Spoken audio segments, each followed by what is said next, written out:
Olá, boa tarde a todos. Sejam bem-vindos ao terceiro Congresso de Direito Transnacional, um evento realizado aqui na Universidade de Salamanca.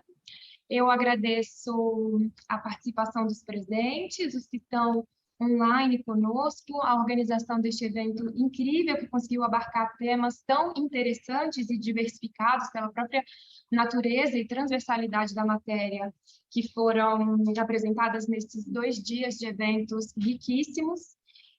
Eu me chamo Priscila Lawande, eu estarei coordenando este painel 15, junto com um colega, Dário Calderara, que já está online conosco, mas que infelizmente não pôde vir presencialmente, mas que irá fazer a moderação de Roma.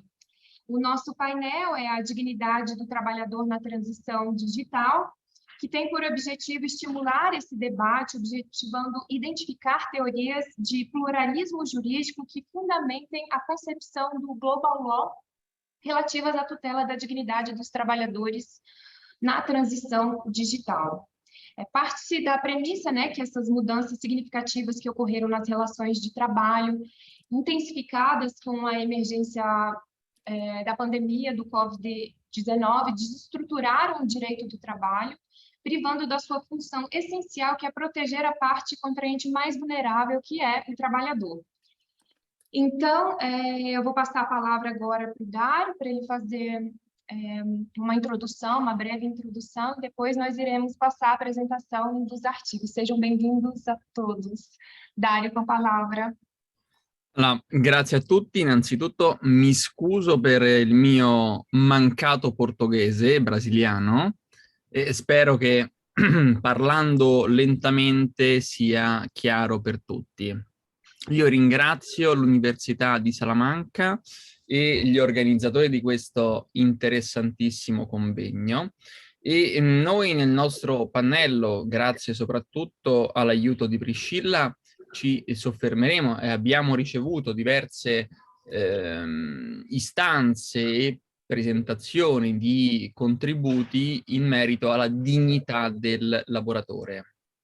Il lavoratore in questo periodo di pandemico e quindi di emergenza epidemiologica, di cui io sono uscito anche personalmente da qualche giorno, da ieri in realtà, da questa transizione e questa lotta con il Covid, ha subito un peggioramento nella qualità della vita sia personale sia lavorativa. Per quale motivo?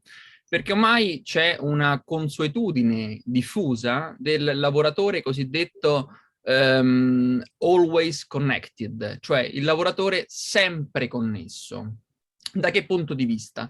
Ormai siamo entrati in una prospettiva lavorativa in cui il lavoratore non ha più una dimensione propria, bensì può essere in qualsiasi momento raggiungibile da input del lavoratore. Quindi sarà interessante, attraverso i diversi interventi dei nostri autorevoli studiosi, capire come eventualmente si possa conciliare la vita privata con la vita lavorativa, quindi tutelando uno dei beni principali all'interno sia della nostra Costituzione, cioè la Costituzione italiana, ma sia dei beni tutelati a livello mondiale, qual è quello della dignità del lavoratore. Quindi io ringrazio nuovamente e cedo la parola agli autorevoli studiosi per la presentazione dei loro contributi. Molte grazie.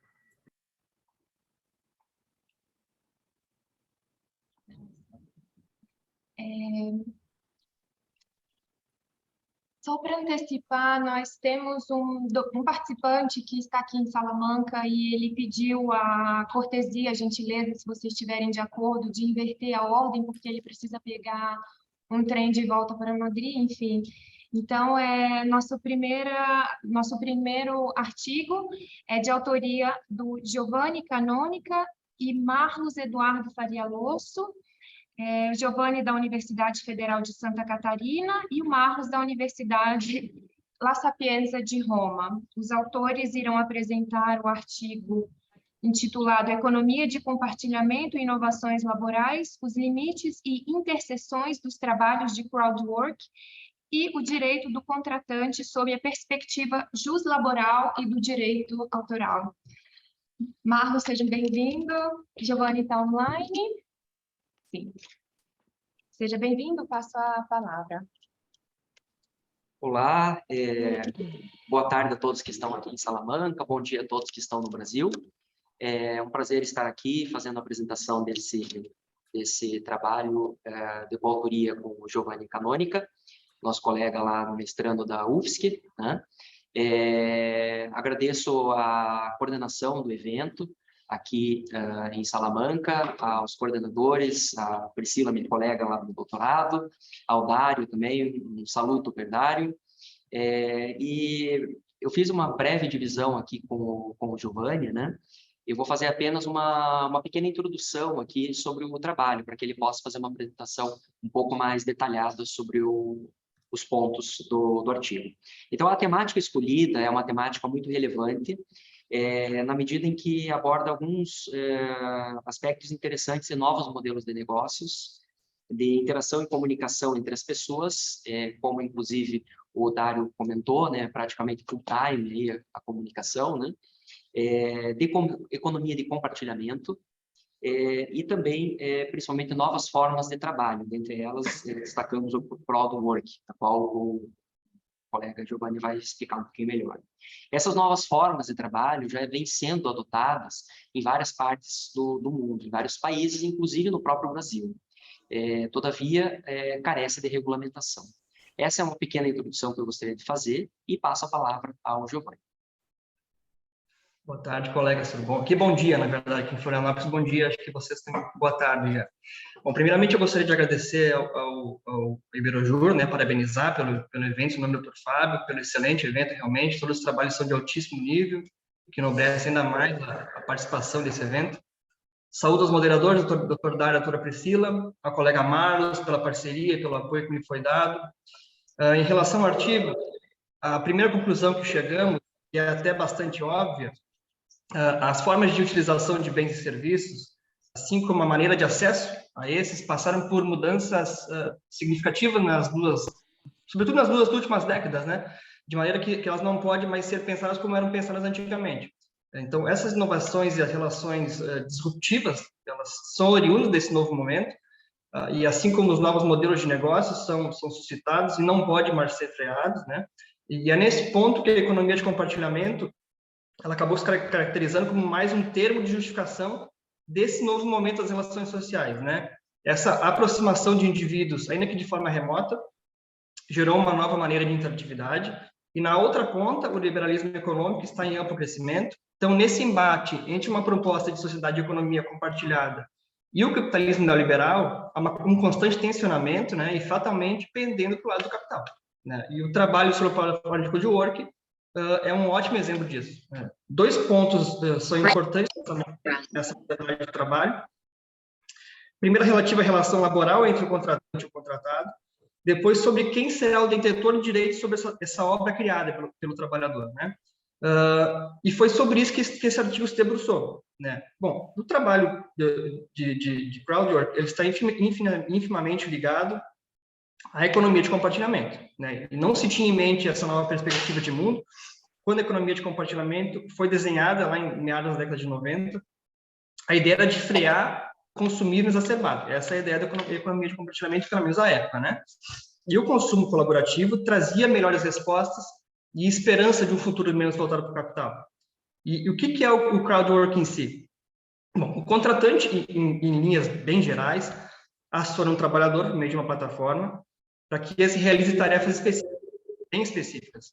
Sobre essa plataforma de crowdwork, podem ser realizadas tarefas de pequena ou de maior complexidade, como a criação de logomarcas, desenvolvimento de campanhas de marketing, trabalhos mais inventivos, né?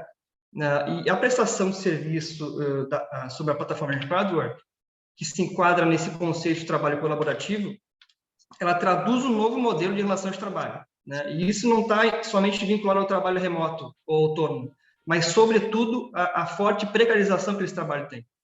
E, de outro lado, né, a possibilidade de qualquer pessoa, né, por meios tecnológicos e conhecimentos específicos, se tornar um trabalhador em qualquer momento e em qualquer lugar, é um importante atrativo. Isso também a gente não pode negar, né? Então, o crowdwork é uma das formas de trabalho de maior expansão, sobretudo em países mais populosos, como bem frisou o colega Marlos.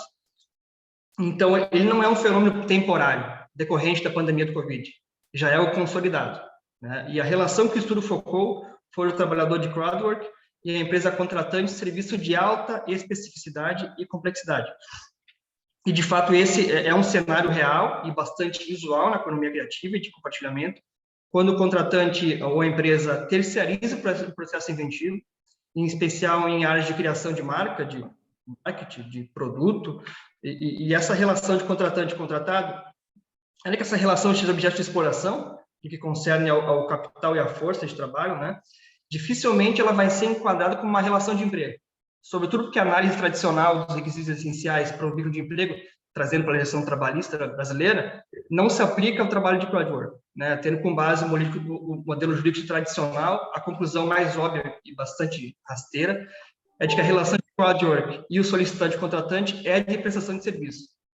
Nesse ponto, a conclusão que a gente chegou é de que o direito do trabalho ainda não alcançou as modificações das relações de trabalho, sobretudo aquelas regidas pelas que hoje são geridas pelo livre comércio e a precarização das relações de trabalho, e o mesmo se aplica quando se fala sobre o direito da criação.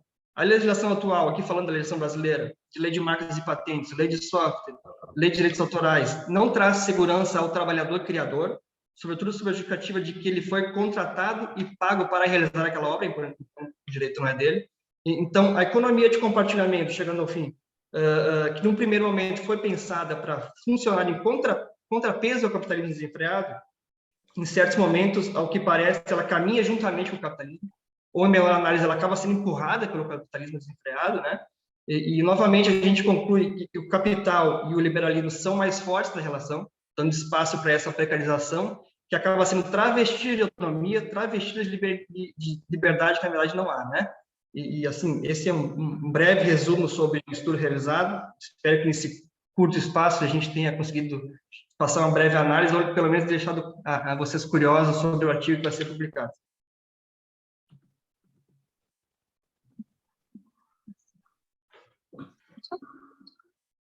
Não, você vai fazer vai acrescentar alguma coisa? Não. Ah, depois, sim, tudo bem. Giovanni, Marcos, muito obrigada pela apresentação. É um tema realmente bastante interessante. Eu acho que não temos ainda muitas publicações que fazem essa abordagem em relação ao direito autoral, né? Realmente é muito interessante. Parabéns pela apresentação, Marcos, Giovanni. Eu queria fazer só um pequeno comentário em relação à questão da subordinação em relação ao crowdworking. E parece que tem alguns autores que já defendem que existe essa subordinação, mas que seriam classificados como trabalhadores intermitentes. Talvez, assim, se para fins de publicação, se quiserem agregar, talvez seja interessante. Quem fala isso também é o professor Rodrigo Carelli, que ele tem uma pesquisa, ele é professor da Federal do Rio de Janeiro, ele tem uma pesquisa muito intensa em trabalhadores em plataformas digitais, e ele traz essa teoria de que nessa modalidade específica de crowdwork, talvez poderia ser enquadrado como trabalho intermitente, né? Como trabalho subordinado intermitente. Então, só em relação a esse aspecto que eu queria fazer esse comentário. Dário, eu não sei se queria fazer algum acréscimo.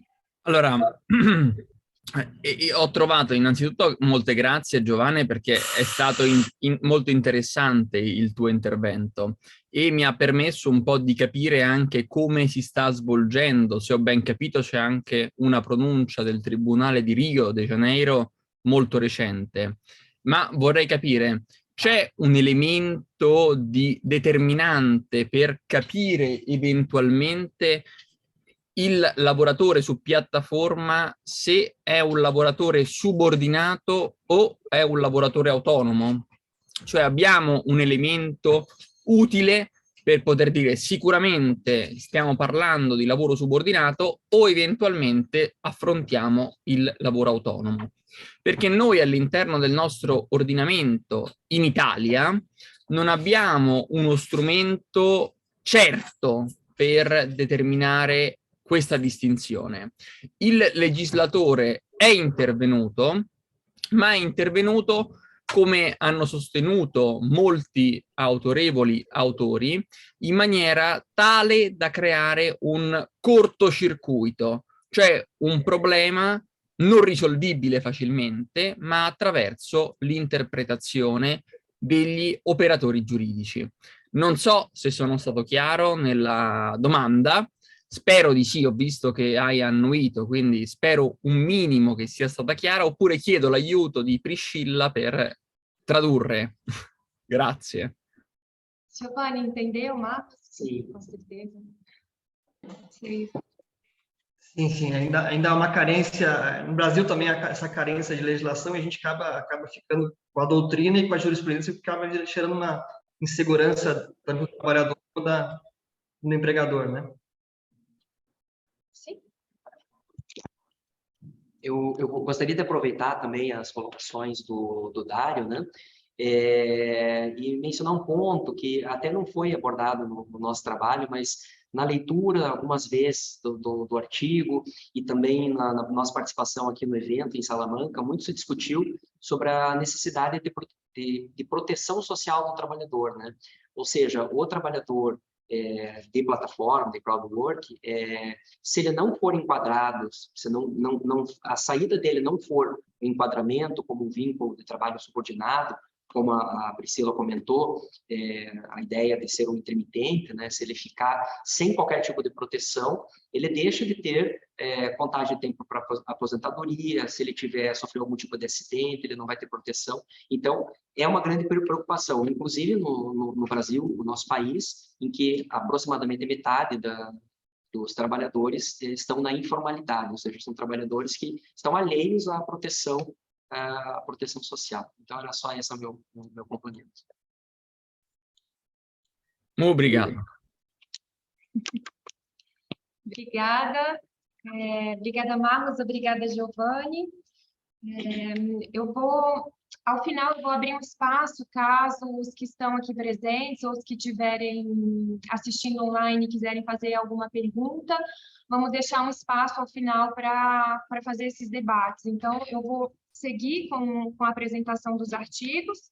Iremos passar agora para o artigo do Marlos, da Sapienza Universidade de Roma, que irá apresentar o artigo A Piora da Condição Social do Trabalhador Remoto na Era Pós-Pandêmica. Obrigada, Marlos. Aproveitando que eu já estou aqui do lado da Priscila, não precisei nem sair aqui, né? Muito bem. Na verdade, o trabalho que eu fiz nesse momento é um resumo ainda não converti ele num artigo propriamente dito, né? Mas a minha ideia era tratar sobre a piora da condição do trabalhador, piora da condição social do trabalhador remoto no período pós-pandêmico, né? Quais são mais ou menos as ideias que eu busquei tratar, né? O mundo vem passando por constantes transformações nos últimos anos, né? Transformações na da ciência, das comunicações, da economia, da política, da tecnologia, né? E a popularização dos computadores e smartphones pessoais, né? Ela permite que haja uma comunicação basicamente em tempo integral, né? Nós sempre estamos online, sempre estamos de prontidão, enviar uma mensagem, a gente sempre está ali checando se a mensagem foi recebida. E o que ocorre? Em relação ao trabalho nesse âmbito, esse trabalho em âmbito digital, a consolidação das leis de trabalho, a CLT no Brasil, já tinha uma previsão do trabalho remoto datada do ano 2011, mas era uma previsão muito genérica. Com a reforma trabalhista de 2017, houve um detalhamento das condições em que o trabalho dessa forma pode ser realizado. Aí vem o período da pandemia, em que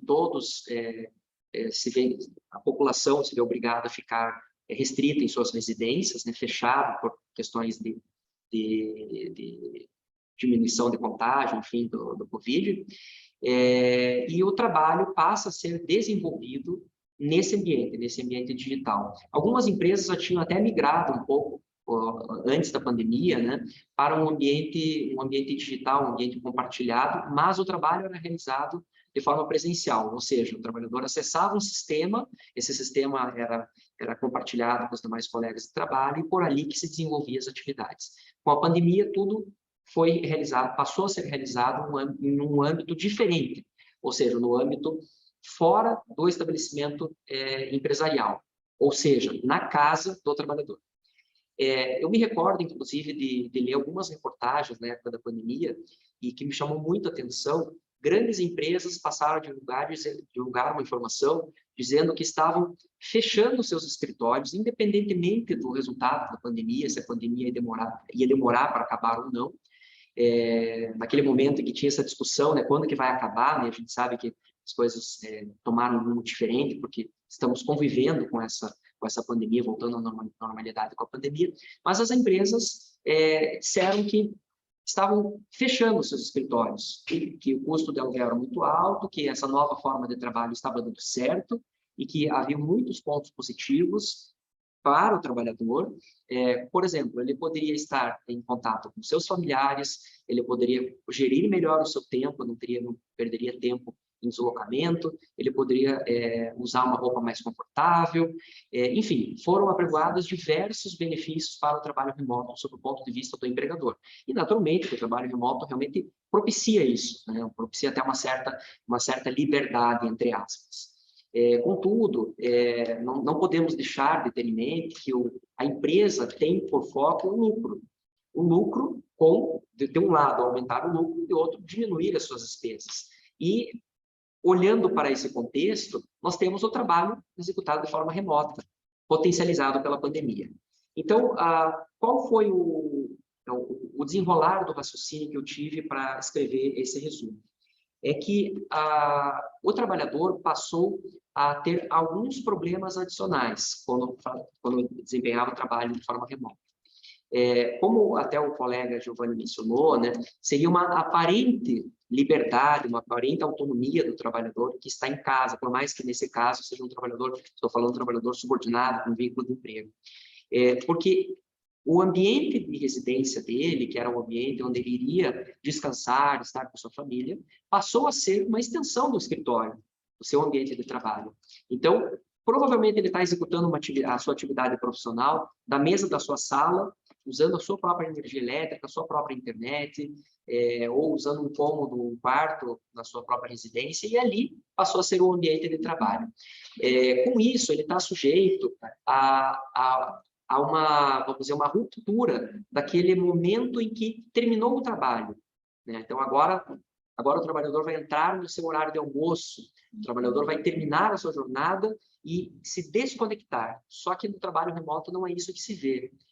Percebe-se que o trabalhador acaba recebendo mensagens por aplicativos que a empresa fornece de comunicação, e-mails, enfim, até telefones, do empregador procurando empregado, e o empregado, quando checa o seu smartphone ali, ele vê uma mensagem do seu chefe e pensa, certamente é alguma coisa urgente. E ele vai ver, ele acaba respondendo, porque ele está num trabalho subordinado, né? Mesmo a mensagem chegando até muito além da jornada dele, ele já acabou, ele está com a sua família, ele está descansando, enfim, mas ele está ali, recebeu um e-mail e tem que responder. Porque seria, do ponto de vista da empresa, um assunto urgente que não poderia ser fechado para o dia seguinte.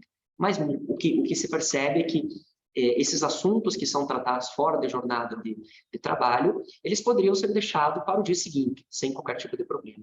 Então, o objetivo desse meu paper aqui que eu estou desenvolvendo é confrontar a situação econômica do trabalhador remoto nesse período pós-pandemia, com o que prevê o artigo 7º da nossa Constituição Federal Brasileira, que prevê a busca da melhora da condição social do trabalhador.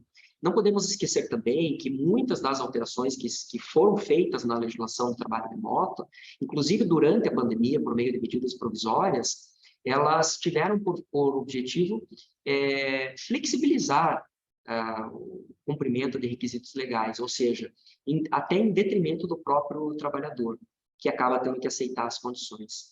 Então, seria primeiro nós tivemos um momento de não ter uma previsão legal, depois uma previsão mínima, depois um detalhamento e depois uma desregulamentação em favor da empresa. Então, esse é o ponto de vista, Priscila, que eu desenvolvi nessa proposta de paper. Agradeço mais uma vez a oportunidade aqui. Também eu não posso deixar de mencionar também um agradecimento especial à minha colega, aqui, a Priscila, que está junto conosco aqui, e também a Universidade Sapienza de Roma pela oportunidade de estar aqui novamente. Muito obrigado. Marlos, muito obrigada pela exposição. Realmente é um tema que tem sido bastante discutido, né? Essa sobreposição do trabalho com a vida domiciliar. O trabalho acaba invadindo, né, o nosso espaço, tem meio que uma simbiose entre trabalho e vida privada. E eu acho que uma questão importante assim, a ser debatida, que eu acho que você pode também explorar para agregar ao trabalho, seria a questão da desconexão, né, que ainda não foi regulamentada no Brasil, mas talvez com uma perspectiva sobre direito comparado, trazer essa exposição, inclusive através de meios tecnológicos, o empregador consegue programar o envio de mensagens para não perturbar o trabalhador no seu momento de lazer fora do horário de trabalho, né? Ou fechar grupos de WhatsApp. Então, assim, a tecnologia, apesar de trazer inúmeros problemas, também traz essas facilidades que podem, de alguma forma, impedir que haja essa sobreposição do trabalho na vida familiar. Agradeço mais uma vez a participação, pela exposição. Eu passo a palavra para o Dário, se quiser fazer algum comentário. Molto obrigata Priscilla e molto obrigado soprattutto Marlos.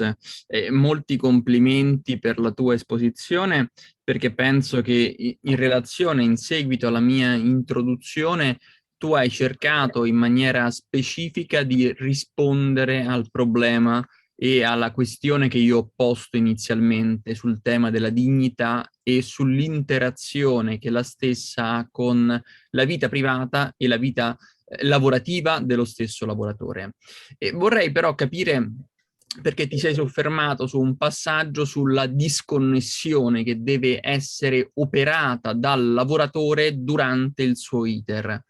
La domanda che vorrei porti è questa, cioè come viene regolamentata e se viene regolamentata in Spagna, scusami, in Brasile la disconnessione e come eventualmente la regolamentazione della disconnessione influisce sull'orario di lavoro. Cioè vi è una sovrapposizione tra disconnessione e tempi di non lavoro, come ad esempio il periodo di riposo, o no? Perché in Italia, come ben saprai, abbiamo questo problema. Soprattutto ci sono eventualmente in Brasile alcuni tribunali federali che si sono pronunciati e quindi esistono delle pronunce dei tribunali sul diritto alla disconnessione o no? Io nella mia esperienza spagnola di circa 2 settimane fa ho scoperto che esiste una pronuncia del Tribunale spagnolo di Barcellona sul diritto alla disconnessione, molto interessante, che ha aperto un orizzonte non prospettato nell'orientamento italiano. Grazie.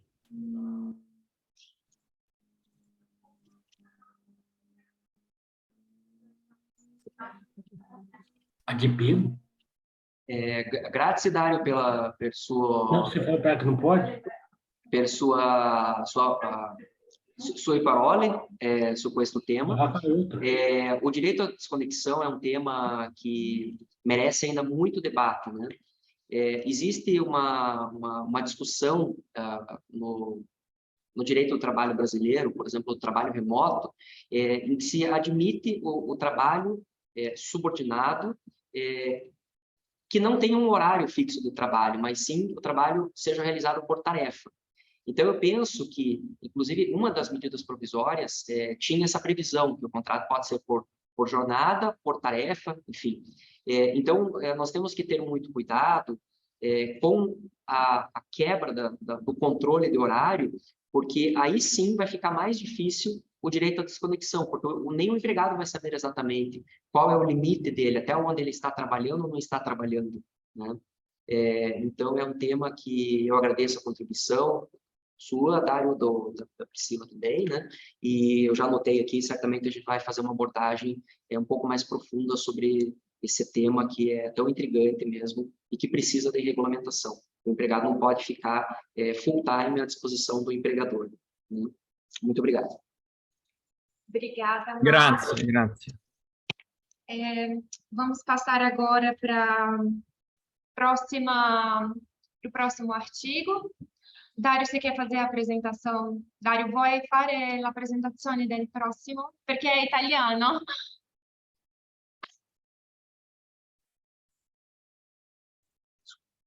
Non si sente?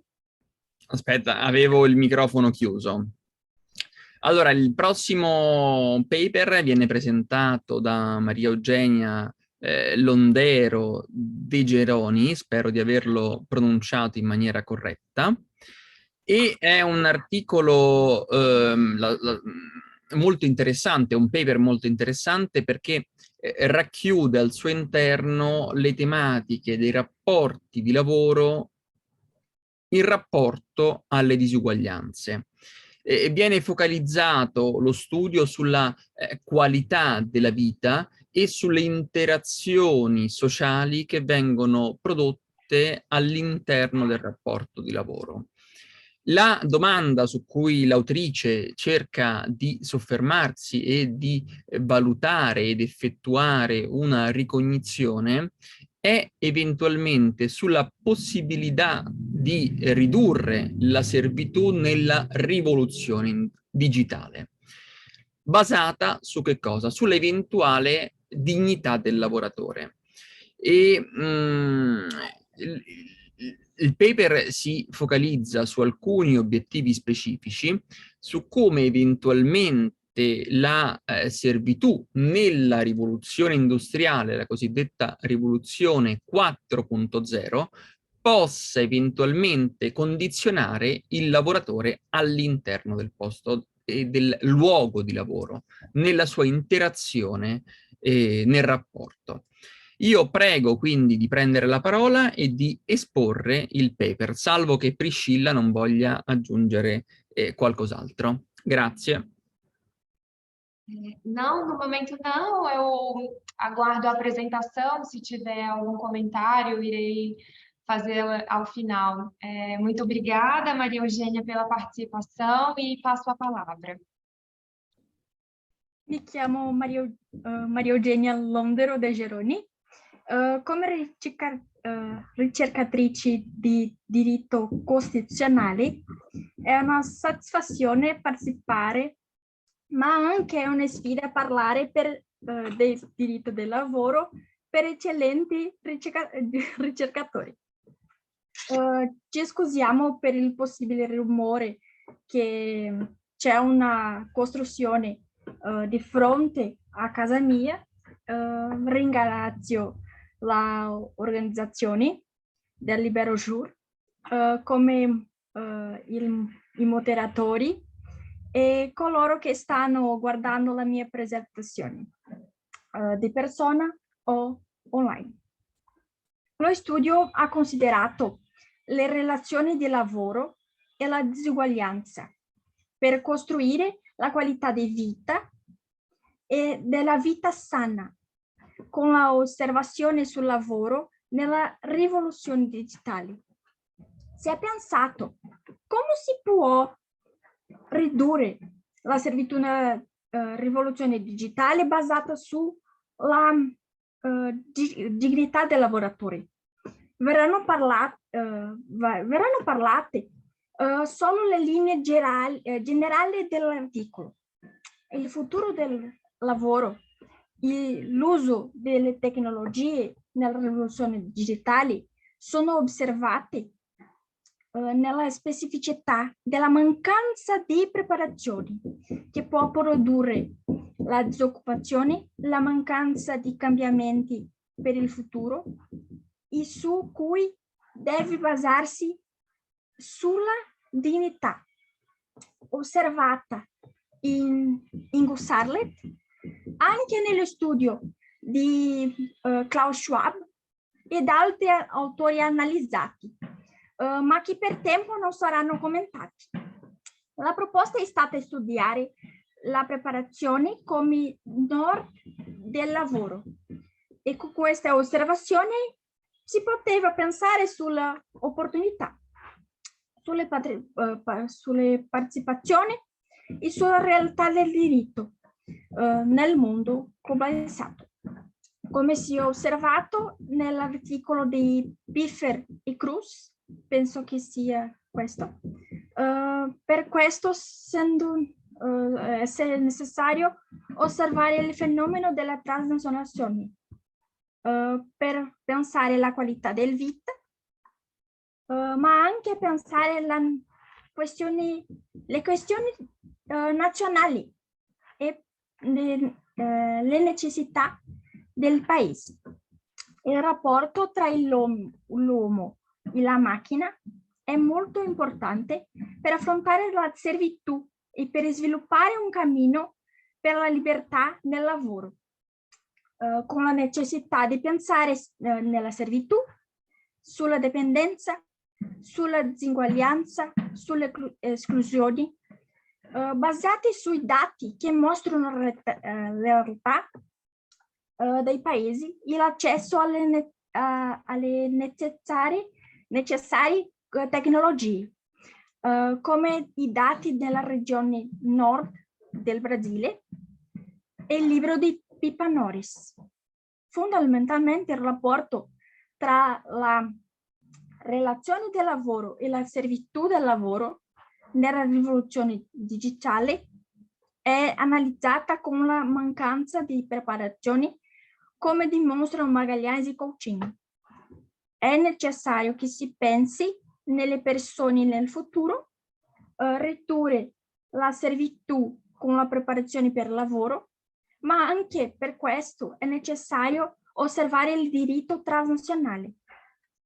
Può essere l'inizio di migliori risultati.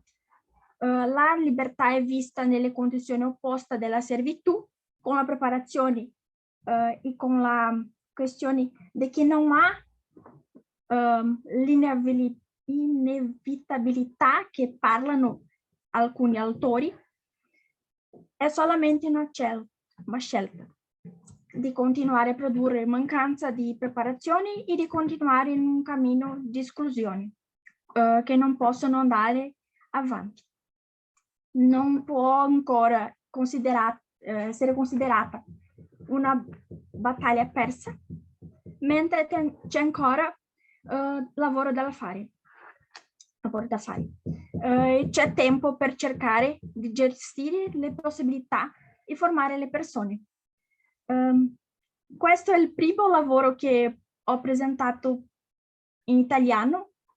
È stato un piacere stare con voi. Ringrazio per aver ascoltato.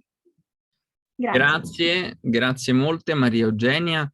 Io ti ringrazio sia per la tua esposizione e mi complimento con te per il tuo italiano corretto, probabilmente anche più corretto del mio, quindi ti faccio i miei più sentiti complimenti e le congratulazioni, perché esporre in una lingua che non è mai la lingua madre è sempre molto difficile ed è sempre apprezzabile e ammirabile lo sforzo dell'esposizione. E mi complimento per questo motivo. Penso che il paper sia stato molto interessante perché abbia messo in luce alcuni aspetti e profili problematici tanto della disciplina nazionale quanto del movimento internazionale, motivo per cui il paper è apprezzabile ed è interessantissimo. Cedo la parola a Priscilla nel caso in cui avesse qualche domanda per te. Molte grazie, obrigado.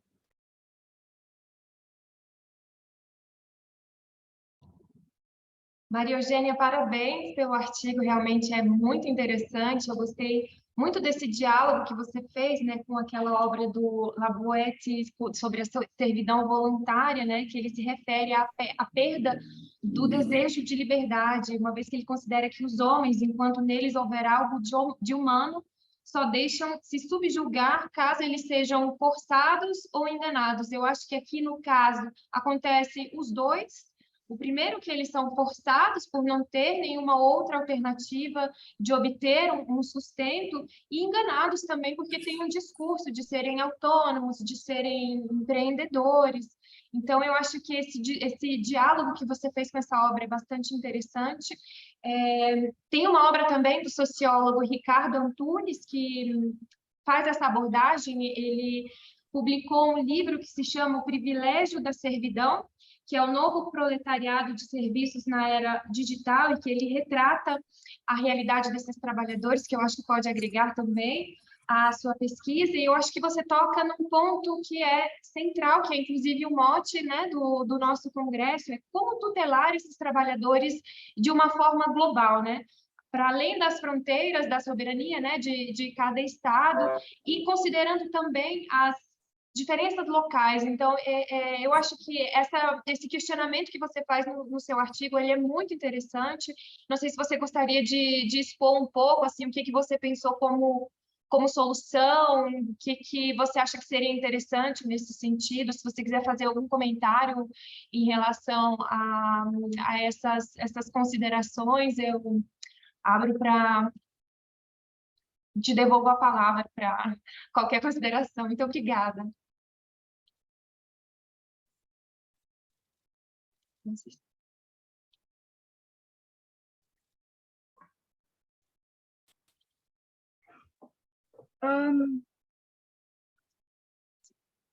Penso che ho notato che l'indifferenza che ha nella questione della mancanza di preparazioni è il punto fondamentale del mio articolo, perché la questione di miglioramento delle condizioni del futuro è così, questo che deve essere il nostro principale questionamento. Sì, sì, grazie mille. È proprio questo, di capire come... rispondi in italiano. Sì, va benissimo, è proprio questo il punto, come possiamo fare per tutelare questi lavoratori che sono diverse in tutto il mondo. E questo è veramente interessante di pensare, di riflettere. Ti ringrazio tantissimo per questo bello articolo. Dario, non so se vuoi fare qualche appunto. No, io la ringrazio e mi allego alle tue considerazioni, ma penso che insomma Maria Eugenia sia stata molto chiara nell'esposizione e tu abbia già centrato la questione e abbia sollevato la domanda opportuna per evidenziare il punto critico, il punto centrale del suo articolo. E mi complimento nuovamente e le faccio le mie più care congratulazioni. Muito obrigada. Agora vamos para o próximo artigo, que é o artigo da Elizabeth Santos, da Escola Superior Tecnologia e Gestão, Politécnico de Leiria, Departamento de Ciências Jurídicas de Portugal, com o artigo Principais Desafios à Dignificação do Trabalho em Ambiente Digital. Elizabeth, muito bem-vinda, obrigada pela participação, e eu passo a palavra para a sua apresentação. Obrigada, eu vou passar, muito obrigada à comissão organizadora, obrigada também por estarem a moderar, o Dário e a Priscila. Vou passar então a minha apresentação. Não sei se estão a visualizar corretamente. Penso que sim. Ok, sim. obrigada, então, passarei já de imediato. Bom, relativamente ao meu paper, portanto, àquilo que eu pretendo e que estudei, quando dizemos que o trabalho dignifica a vida humana e melhora a nossa autoestima e a qualidade de vida das pessoas, necessariamente com esta evolução atroz que temos assistido nos últimos tempos em termos de evolução tecnológica, o meu estudo pretendeu fazer aqui uma abordagem em termos de processo de transformação e florescimento legal em momento de ambiente digital causado um bocadinho pelo Covid-19, pela pandemia, centrado na matéria da organização, da forma como organizamos os nossos tempos de trabalho, mas também como expomos os trabalhadores neste ambiente digital aos riscos psicossociais. Dignificar o trabalho humano passa necessariamente por um diálogo social entre os vários intervenientes neste campo, quer quando estamos a falar das entidades europeias, do Estado, dos parceiros sociais, de todos nós enquanto empregadores ou trabalhadores e das próprias, portanto, confederações, por exemplo. Bom, reconhecer que é necessário recorrermos às plataformas digitais, reconhecemos também que deve haver uma aproximação e que facilitam a aproximação a mercados globais, mas também às novas oportunidades de emprego. Criar trabalhadores nómadas digitais é, no fundo, sensibilizá-los para que eles possam ter acesso a novos mercados de emprego, mas também ao maior desenvolvimento intercultural, político, social. Mas os benefícios do recurso ao ambiente digital também se pode refletir negativamente na criação aos trabalhadores de condições precárias, designadamente dificultando o tal equilíbrio, a tal conciliação entre a vida profissional e a vida familiar. E nós reconhecemos isso quando inserimos alguns instrumentos, novas formas de contrato, o que nos levou necessariamente a fazer aqui um estudo em termos de acervo legal que enquadrava, sobretudo aqui no espaço da União Europeia, da Organização Internacional de Trabalho, da nossa legislação interna. Quando falamos necessariamente de transição digital, contexto de trabalho, dignificação do trabalho, leva-nos seguramente à necessidade de percebermos aqui o contexto do tempo de trabalho, do descanso do trabalhador. Trabalhar em plataformas digitais cria mais autonomia, mas também nos traz mais precariedade, designadamente quando é que temos de desligar? Qual é a fronteira da nossa desconexão? Bom, pensando aqui um bocadinho na legislação e fazendo aqui uma análise da legislação a nível da União Europeia, a Carta dos Direitos Fundamentais diz claramente que os trabalhadores têm direito às condições de trabalho saudáveis, seguras e dignas, mas também é necessário estabelecer aqui um limite da duração máxima de trabalho e um período de descanso diário e semanal. Se nós olharmos também para a nossa Constituição da República Portuguesa, é claro que os trabalhadores têm direito a uma organização de trabalho que os dignifique, que lhes crie um limite máximo da jornada diária de trabalho e o descanso. Contudo, pensando no âmbito do ambiente digital, aliado aqui, portanto, à pandemia do Covid-19, não foi bem isto que aconteceu, designadamente com a introdução do teletrabalho, da forma como o conhecemos.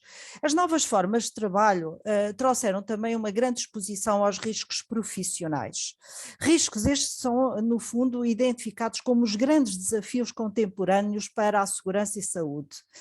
Promoção da segurança e saúde é indissociável da proteção da dignidade humana, consagrando-se, aliás, como um grande arranque para o desenvolvimento económico sustentável.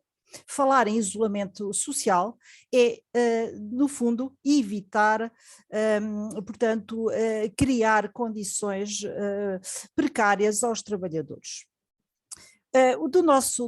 Do estudo que fiz no âmbito do Código de Trabalho e da Lei de Trabalho em Funções Públicas, aplicada aqui em Portugal à administração pública, é seguro que o empregador deve preocupar-se com a exposição dos trabalhadores aos riscos psicossociais, nomeadamente ter a preocupação de não expor a situações de stress, de elevadas cargas emocionais e cargas elevadas em termos de horários de trabalho, a ritmos extravagantes, extenuantes. Ora bem, a produtividade das organizações, a capacidade dos trabalhadores, o bem-estar dos trabalhadores, a saúde mental pode estar em risco. E é o que temos vindo a assistir relativamente a esta nova introdução, este tirar os trabalhadores das organizações e colocá-los no seu seio familiar, conciliando ou não permitindo a tal conciliação entre a vida familiar e a vida profissional. É seguro no nosso estudo que não ficamos com reservas nem com dúvidas que expor trabalhadores a riscos profissionais traduz-se numa maior ameaça dos seus direitos fundamentais, mesmo em matéria de segurança e saúde, da sua saúde mental. O que se exige aqui, sim, é que o empregador, isso resulta claramente da nossa legislação interna e europeia, que ele deve criar as medidas adequadas e suficientes para evitar essa exposição. No fundo, de certa forma, evitar que haja risco para o seu bem-estar físico, mental e social. O que é certo é que a grande parte das organizações ainda não se preocupa em fazer avaliações dos riscos psicossociais neste campo. Urge dizer, em jeito de conclusão, que o avanço digital, ao qual assistimos neste momento, e que se incentivou com a questão da pandemia, o recurso às plataformas digitais, o recurso a novos modelos contratuais atípicos à nossa legislação nacional, a legislação laboral, e que, de certa forma, o direito do trabalho tem vindo a ajustar-se, exigem que as organizações dos trabalhadores se reinventem, que se reorganizem, que reorganizem os seus métodos de trabalho, os seus horários de trabalho, que promovam novas condições abertas a estes novos fenómenos, sob pena do mundo digital nos ultrapassar e nos tornemos hippies digitais sem rumo. Queria acrescentar que na nossa legislação nacional já foi regulada a desconexão. Portanto, embora, a meu ver, ainda apresente muitas formas, muitas dúvidas de interpretação jurídica, sobretudo na aplicação a alguns instrumentos de flexibilidade, designadamente a trabalhadores isentos de horários de trabalho, porque ficamos sem saber quando é que se inicia ou quando é que termina portanto, o horário de trabalho, quando estamos a falar de um instrumento sujeito a uma situação que não está limitada em termos de período normal de trabalho, na nossa legislação. Muito obrigada. Deixo as referências bibliográficas e muito obrigada, ficarei ao vosso dispor para qualquer dúvida que ainda exista.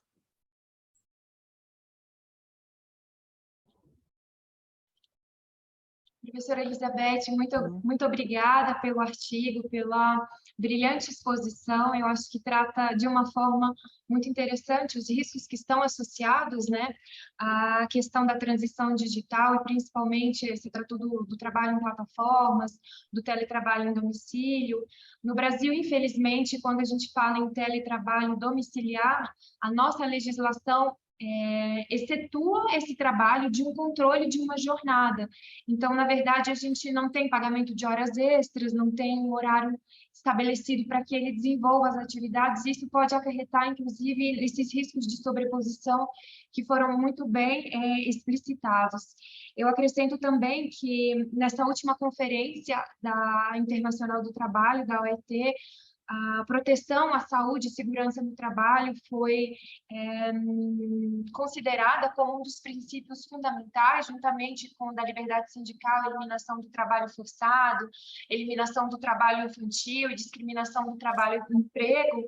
Tem duas novas agora, a Occupational Safety and Health Convention, número 155, de 81, e a Promotional Framework for Occupational Safety and Health Convention, de número 187 de 2006, que agora é considerada como um dos princípios fundamentais, os direitos fundamentais pela Organização Internacional do Trabalho, e que isso representa um avanço muito grande, inclusive para os países que não ratificaram, porque, mesmo sendo membros, agora devem cumprir também essas convenções fundamentais, por terem sido incorporadas como convenções fundamentais na OIT. Eu parabenizo mais uma vez pelo artigo, pela brilhante exposição. Passo a palavra para o Dário, se quiser fazer alguma consideração. E grazie Priscilla. Professoressa, molti complimenti per la sua esposizione, che ho trovato interessantissima per alcune specificazioni che ha svolto nel suo discorso. Lei è stata, perlomeno per quello che ho compreso, non togliendo nulla agli altri espositori, la prima che ha individuato un ulteriore problema, cioè ha collegato la tematica della dignità del lavoratore alla tutela della salute e della sicurezza dello stesso lavoratore, cioè evidenziando potenzialmente anche i problemi correlati allo stress che derivano e nei confronti dello stesso lavoratore nel momento in cui si trova in situazioni di lavoro eccessivo o di lavoro che dovrebbero essere contemperate da situazioni che tutelano lo stesso lavoratore. La domanda e le considerazioni che vorrei che lei, se può, approfondisse sono queste. Grazie all'intervento anche di Priscilla alla fine dello scorso anno, ho preso conoscenza di una legge che è stata approvata in Portogallo, la 83 del 2021, che ha regolamentato, a partire dall'inizio del 2022, anche il diritto alla disconnessione. Cioè, nel momento in cui, se non sbaglio l'articolo è il 199 della legge, nel momento in cui il diritto alla disconnessione non è attuato e quindi non tutela la dignità del lavoratore, secondo lei è giusta la sanzione prevista dalla legge nei confronti della mancata applicazione o violazione del diritto alla disconnessione, cioè che, se non sbaglio, è una sanzione puramente amministrativa? E questo è il primo profilo. Il secondo profilo invece è relativo alla tutela della salute e della sicurezza. Secondo lei il legame e l'interazione è corretta o dovrebbe esserci un profilo che prevede un'interazione meno forte? Spero che le domande, parlando lentamente, siano state comprensibili. Molte grazie, muito obrigado. Obrigada.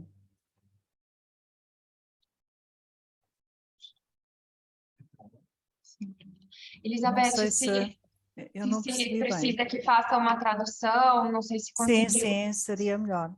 Bom, na verdade, ele fez menção à Lei 83 de 2021. Se trata de uma sanção administrativa ou se tem algum outro instrumento que possa... Sim, resulta sanções administrativas, o processo de controle nacional, sim, do qual resulta a aplicação de coimas, sim.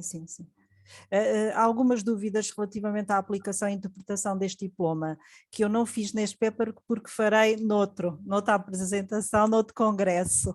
Daí a razão de não ter desenvolvido, porque tenho um paper escrito nesse sentido, mas noutro congresso, também vosso, na próxima semana. É essa a razão, não ter desenvolvido aqui a lei.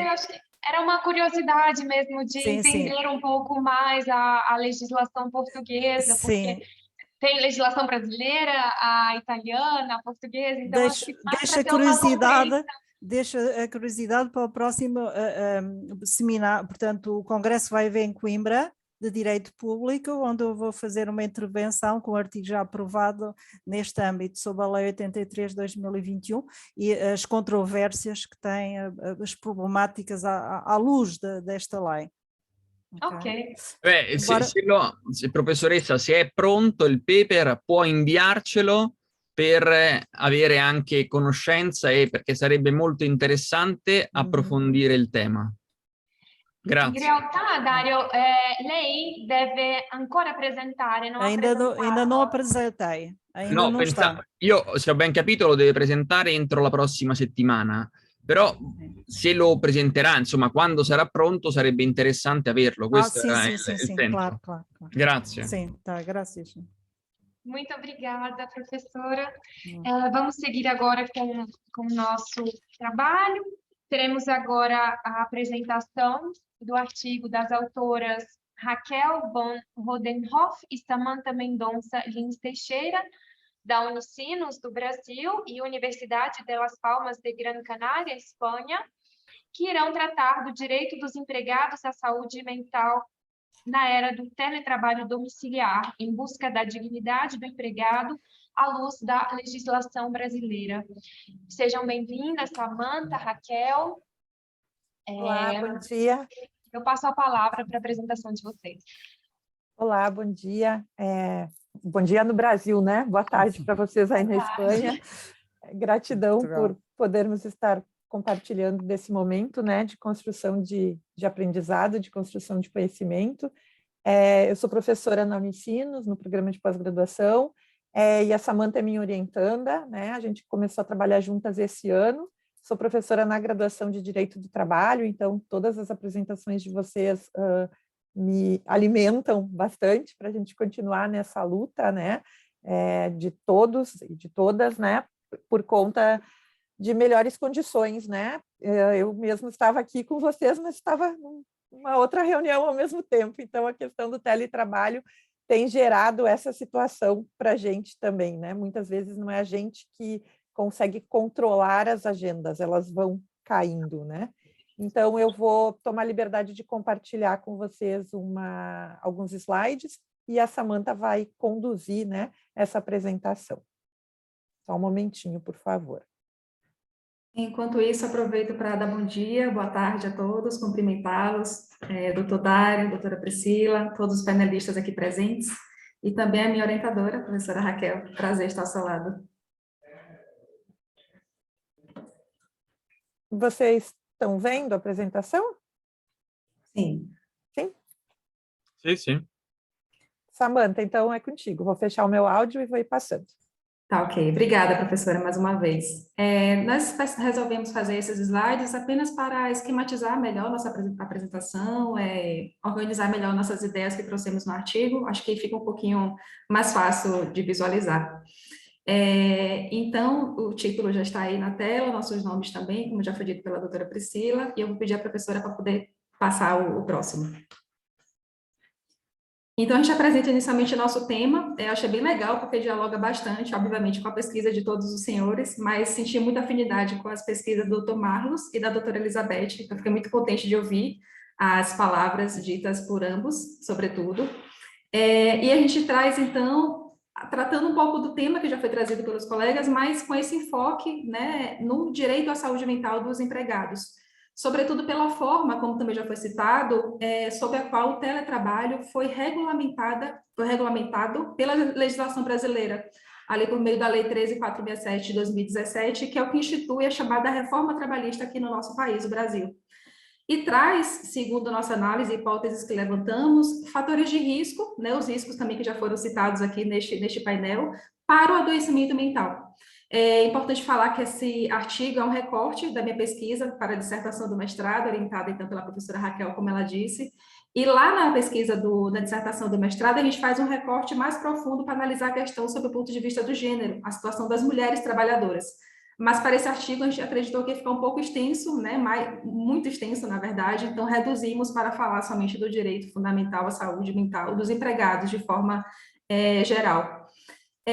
Importante, a gente traz o conceito, né, do teletrabalho criado pela legislação brasileira ali em 2017, que está ali no artigo 75B da CLT, a gente também pontua que existe uma medida provisória, como também já foi citado aqui no painel, que está em vigor atualmente, porque foi prorrogada, que é a medida provisória 1108, que foi editada em março deste ano, 2022, e que vai alterar um pouco o conceito do teletrabalho no Brasil, para abarcar o chamado trabalho híbrido, né, que seria remoto e presencial ao mesmo tempo, então admitindo que esteja ali sob o mesmo manto da definição de teletrabalho.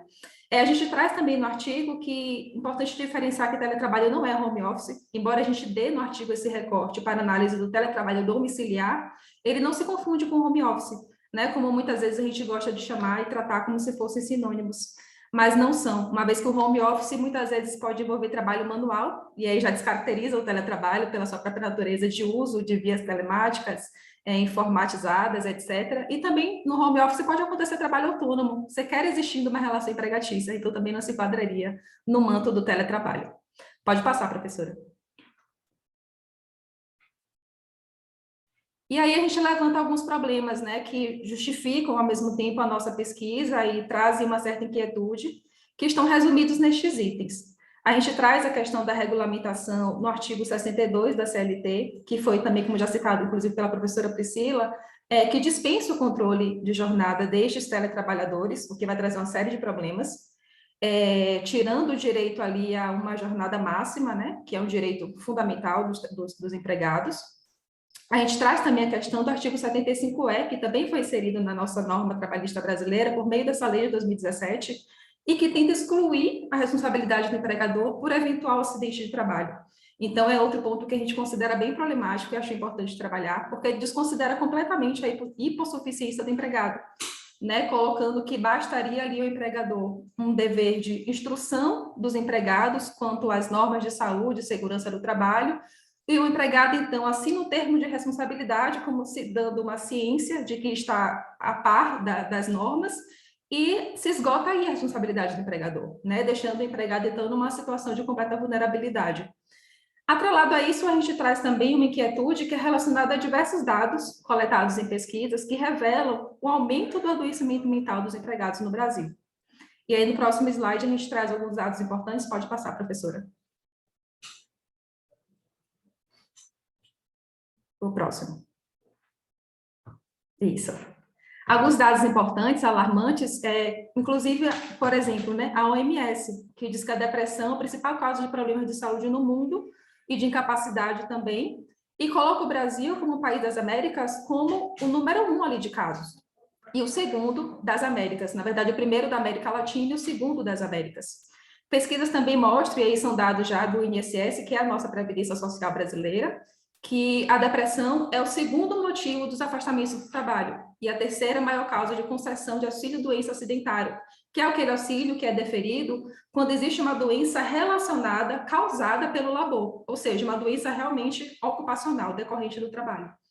Tem uns outros dados, como, por exemplo, também o da UERJ, que é uma universidade do estado do Rio de Janeiro, aqui do Brasil, que mostra que os casos de depressão tiveram aumento, praticamente dobraram durante a pandemia. E, além disso, os casos também de ansiedade e estresse tiveram aumento de quase 70%.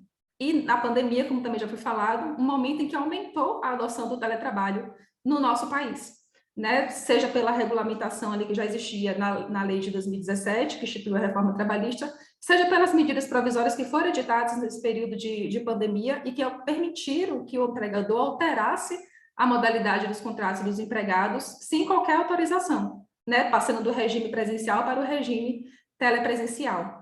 Nós temos também outros dados, que não estou aí porque a gente trouxe os mais importantes, que mostram que algumas empresas, mesmo com o fim da pandemia, pretendem manter o trabalho, o teletrabalho, esta modalidade de trabalho.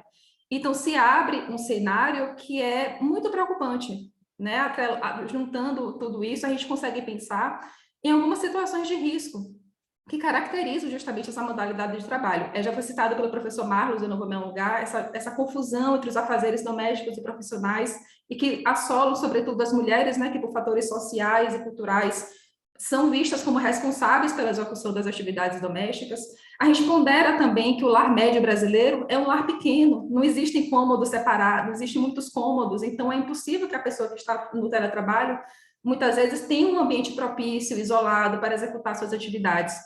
A gente pondera a própria ausência de controle de jornada, que já foi citado, o que traz uma ideia de suposta flexibilidade de horários, mas que favorece a hiperconexão, também o direito, né, a desconexão, que também já foi citado, e a sobrecarga de trabalho.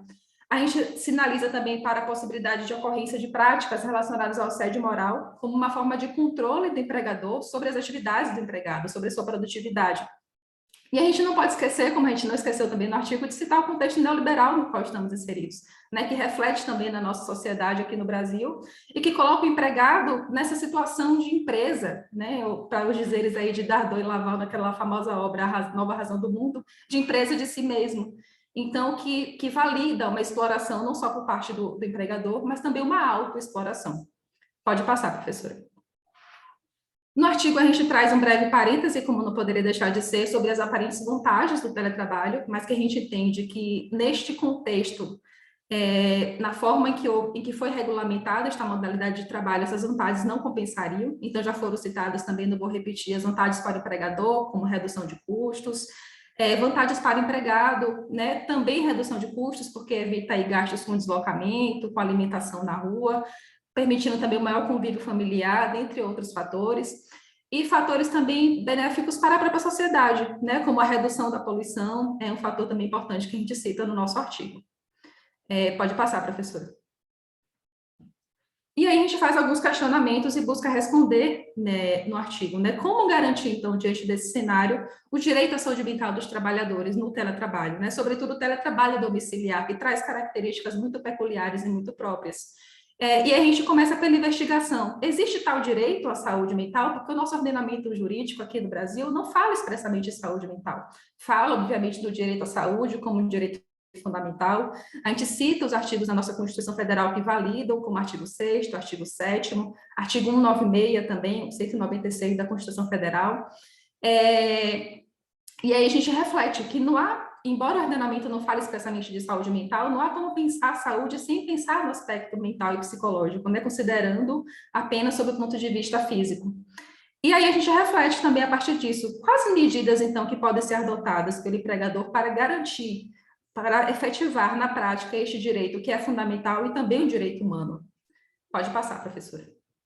E aí, já se aproximando já do próximo ali ao final, a gente traz algumas propostas, né, de soluções inspiradas, inclusive, em outras normas.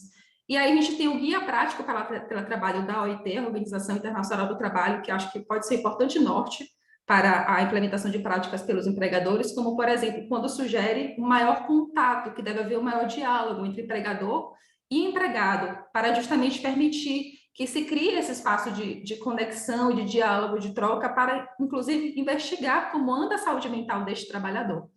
A gente sugere também a questão da fiscalização das condições de trabalho, né? A gente viu ali que a norma de 2017 não exige isso, bastando que o empregador instrua o empregado, mas a gente entende que não deveria ser assim. A gente analisou também o Código de Trabalho português, porque vimos que é mais avançado do que a nossa legislação aqui no Brasil, e que sugere a realização, na verdade, impõe a realização de exames periódicos, justamente para avaliação da aptidão física e mental desse trabalhador que está submetido ao teletrabalho. E, por fim, a gente acredita que devem ser adotadas medidas, sim, para o controle de jornada, embora a lei de 2017, como dissemos, não exija, né, dispensa esse controle de jornada dos teletrabalhadores, mas a gente acredita que essa não deveria ser a solução final. Inclusive, a gente fala muito aqui no Brasil, levanta um debate sobre a possibilidade de revogação desta lei de 2017, né, que justamente veio fazer esta regulamentação de forma tão precária sobre o teletrabalho. Pode passar, professora. Então, nas considerações finais, a gente vai refletir justamente sobre, ao mesmo tempo, essa importância, né, da regulamentação do teletrabalho, embora tardia, né, mais importante a regulamentação, porque era algo urgente, mas a gente contrapõe com a forma como foi feito, né, e reflete sobre o cenário brasileiro, que sofreu e sofre muitas pressões neoliberais, que visa a elaboração e edição de leis que precarizam as relações de trabalho. Então, a regulamentação do teletrabalho não fugiu a este contexto e a esta regra também. A gente pondera que, também, outro ponto importante, embora tente se excluir a responsabilidade do empregador sobre o adoecimento mental do empregado, é possível sim pleitear o empregado caso adoeça em razão do teletrabalho. É possível pleitear perante a Previdência Social o benefício acidentário, né, que é aquele que reconhece a existência de nexo entre a doença e o trabalho, mas também indenização perante o seu empregador em ações trabalhistas, indenização por danos morais e, a depender do caso, se houver uma incapacidade permanente, por exemplo, também indenização por dano material. E, por fim, a gente propõe que se faça, né, que se pense o teletrabalho como uma forma de resgatar os direitos fundamentais humanos, né, que é inviável, é impossível se pensar em trabalho sem esse resgate dos direitos fundamentais e direitos humanos, sobretudo a dignidade do trabalhador, que é o que se busca efetivar em última instância, como é também o tema deste painel. Pode passar, professora. E são essas as ideias compiladas, eu agradeço muitíssimo a atenção que foi dispensada e ficamos à disposição, então, eu e a professora Raquel, dos senhores. Obrigada.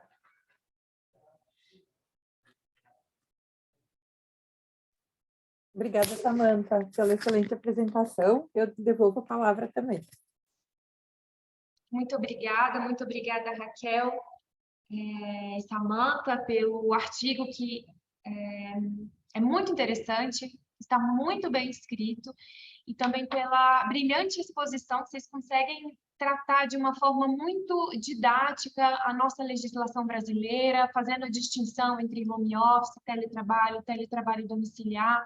Eu acho que é bastante interessante essa distinção e a forma como vocês estruturaram o artigo. Em relação ao meio ambiente de trabalho, tem um trabalho do professor Guilherme Guimarães Feliciano, que é bastante interessante, que ele faz esse diálogo do meio ambiente, associando ao meio ambiente de uma forma geral. E então ele parte do artigo 225 da Constituição, que trata, né, que todos têm direito ao meio ambiente ecologicamente equilibrado, para também trazer sob a perspectiva do direito do trabalho. Ele faz um diálogo, ele nomeia como a Gestalt, né, que é um termo utilizado pela psicologia para entender um assunto específico em relação ao todo.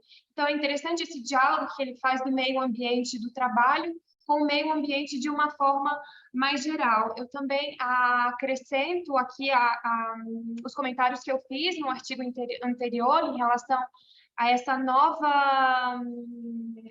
esse posicionamento que foi adotado, essa incorporação como o meio ambiente do trabalho seguro, né, saudável, como um dos princípios de direitos fundamentais da OIT, que eu acho bastante interessante também. Eu sei que foi publicado no meio do caminho aí entre o envio do artigo, enfim, mas só para agregar também esses comentários.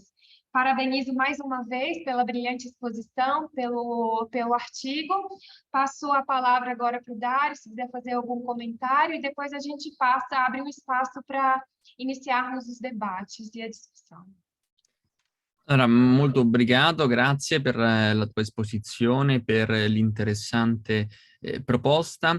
E mentre parlavi ho ragionato su alcuni aspetti, cioè hai affrontato la tematica del telelavoro, che anche da noi è una tematica molto problematica, ma affrontando anche un profilo, anche in questo caso, originale e distinto dalle altre esposizioni, relativo alla responsabilità del datore di lavoro. Noi abbiamo nel nostro ordinamento italiano un problema fondamentale, cioè spostando l'attenzione all'interno dei lavoratori mediante piattaforma o lavoratori dell'industria 4.0, abbiamo un problema in relazione alla responsabilità. Cioè, mi spiego meglio, cerco di spiegarmi meglio.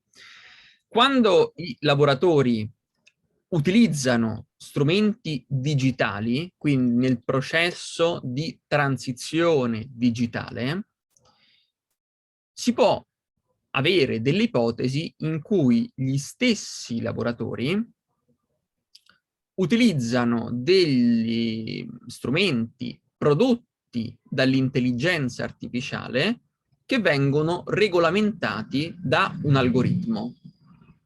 La domanda che adesso la maggior parte della dottrina italiana si pone è questa: se uno strumento digitale, quindi che può essere qualsiasi strumento regolamentato dall'intelligenza artificiale prende una decisione che è una decisione inconsapevole, non dettata dal datore di lavoro, la responsabilità di quella azione a chi deve essere addebitata?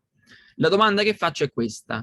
Anche voi nell'ordinamento, se ho ben capito, sia un mix di ordinamento brasiliano e di ordinamento spagnolo, provenendo anche da Las Palmas. Quindi anche voi vi ponete lo stesso problema? Come lo avete risolto? O è una problematica a cui ancora non siete arrivati? Grazie. Non so se c'è un bisogno di una traduzione di Priscilla in qualche punto, però vi ringrazio per la pazienza. Ficou claro para vocês? Vocês querem que eu faça resumo e a pergunta novamente? Então, na verdade, assim, eu não entendi porque ficou a minha... ficou como a minha qualificação como das Grandes Ilhas Canárias. Na verdade, eu fiz o meu pós-doutorado lá, e o artigo trabalha só sobre a realidade brasileira, né? E o que a gente vive no Brasil, Dario, é um governo trabalhando com medidas provisórias. Então, a cada momento, a gente tem uma realidade diferente. A gente tinha um pré-pandemia, a gente teve um momento na pandemia que foi muito importante ter trabalhado e ter vindo como medida provisória, e depois o que a gente gostaria que tivesse se transformado realmente em lei em relação ao teletrabalho, a exemplo do que aconteceu na Argentina e alguns outros países próximos, não aconteceu. E agora veio uma nova medida provisória que tem muita discussão também sobre teletrabalho. Então, a gente brinca, né, com os alunos que a gente dorme e acorda e tem algo novo em direito do trabalho. Toda semana, quando você vai preparar a aula, você tem que pensar, será que não saiu alguma coisa que está mudando tudo do que eu estou falando, né? Então, essa insegurança também e o reflexo que isso vai gerar ainda ao longo de muito tempo, porque se hoje a gente está discutindo ainda a inconstitucionalidade da reforma trabalhista de 2017, 5 anos depois, imagina o problema que isso vai gerar, né? E isso não é exclusivo da questão de teletrabalho e não é exclusivo de pandemia. Eu trago o exemplo da medida provisória do contrato verde-amarelo, né? Que deixou de considerar o acidente de percurso como acidente de trabalho. Então, durante o tempo que ela estava em vigência, não era. Até antes era, e depois voltou a ser, né? E como explicar isso para um cliente? Para alguém que sofreu um acidente justamente nesse intervalo, né? Então, acho que eu não trouxe uma super resposta, porque ele perguntou, mas é só um panorama também da insegurança, de uma certa forma, que se vive também por conta disso. Molte grazie, il panorama è stato molto chiaro, quindi quello è importante, molte grazie. Eu que agradeço, muito obrigada. Samantha, quer acrescentar alguma coisa? Não, só agradecer, professora e professor Dário também. Eu já fiz algumas anotações aqui e agradeço muitíssimo a contribuição. Obrigada pela participação. Agora vamos abrir um espaço para o debate. Se alguém tiver alguma dúvida, alguma consideração em relação aos trabalhos que foram apresentados, a quem está aqui presente, online. Não sei se alguém tem alguma eu gostaria de acrescentar aqui uma questão, aqui ao último trabalho, relativamente ao direito português. Para além do artigo que citou, do Código de Trabalho, existe um regime, que é o regime da segurança no trabalho, a Lei 102 de 2009, que prevê o dever de consultar os trabalhadores a nível dos riscos profissionais, no qual se inclui a parte dos riscos psicossociais. Portanto, era só para acrescentar essa, pode ser importante para o vosso estudo. Muito obrigada. Obrigada, Elizabeth. Obrigada, Elizabeth. Mais alguém, alguma consideração?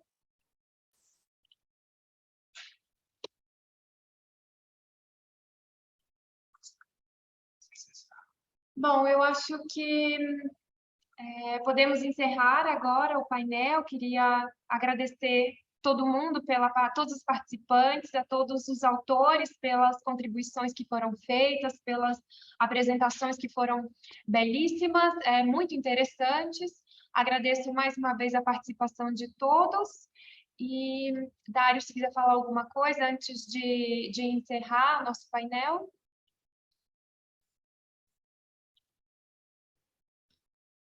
Allora, io vi ringrazio per la partecipazione, per l'esposizione brillante delle singole proposte, anche le ultime due aiutate da una presentazione grafica, quindi hanno facilitato sicuramente la mia comprensione. Io mi scuso per non essere stato in grado di parlare in brasiliano e portoghese, ma spero che abbiate potuto comprendere almeno in parte quanto ho cercato di commentare rispetto alle vostre interessantissime esposizioni, che hanno contribuito ad aumentare la conoscenza e il desiderio di arrivare ad alcune soluzioni che cui noi studiosi del diritto italiano, europeo e mondiale cerchiamo sempre di raggiungere.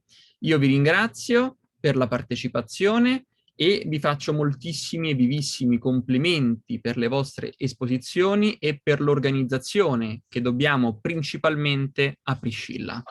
Molte grazie. Obrigada. Eu vou fazer só último aviso para fins de organização do evento.